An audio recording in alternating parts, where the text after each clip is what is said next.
ఆ విధంగా మనం నీళ్ళని తాగే పద్ధతి కూడా ఉంటుంది. ఇక్కడ స్వామివారు ఉండడం కూడా ఈ కొండకి మధ్యన ఉంటాడు. ఈ కొండ ఇలా అర్ధచంద్రాకారంలో ఉండి మధ్యన ఆలయం ఉంటుంది. ఇక్కడ స్వామివారు ఈ గుహ లోపల కొండకుంటాడు. మీరు ఇటు చెంచులక్ష్మి అమ్మవారికిను స్వామివారికి మధ్యగా చూస్తే మీకు ఈ గుహ భాగం అంతా కనపడుతుంది. ఆ లోపల స్వామివారు ఉంటాడు. మీకు అందరికీ ఒకసారి హారతి వెలుగులో శిరస్సు నుంచి ఆయన శరీరం మెత్తగా ఉండటం, నాభి అన్నీ కూడా ఒకసారి చూపిస్తాము, చూడండి.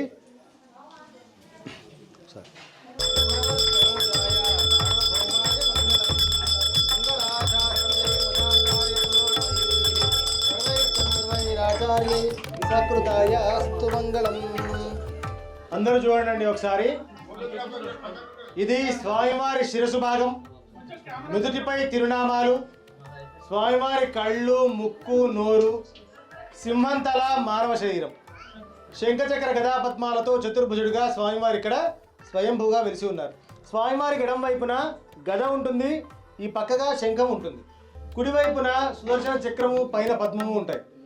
స్వామివారి శరీరం అంతా కూడా మన శరీరం ఎలా అయితే ఉంటుందో అలా మెత్తగా ఉండడం ప్రత్యేకత. అందరికీ వక్షస్థలంలో పుష్పం కనపడుతుంది కదా,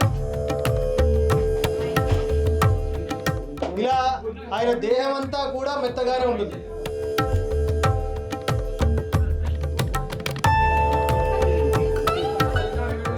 ఇది స్వామివారి ఇక్కడ వెలిసే సమయంలో దెబ్బ తగిలినటువంటి నాభి ప్రదేశం. ఈ చందనం పెట్టినటువంటి ప్రదేశం ఆయనకి దెబ్బ తగిలిందనమాట. అక్కడే చీము నెత్తురులాగా వస్తూ ఉంటే చందనాన్ని పెట్టి ఆ ద్రవంతో కలిసిన చందన ప్రసాదాన్ని నాభి చందనంగా సంతానానికి, వివాహానికి, గ్రహదోషాలకి, నక్షత్ర దోషాలకి, గ్రహణాల్లో జన్మించిన వారికి పరిహారంగా ఇస్తారు.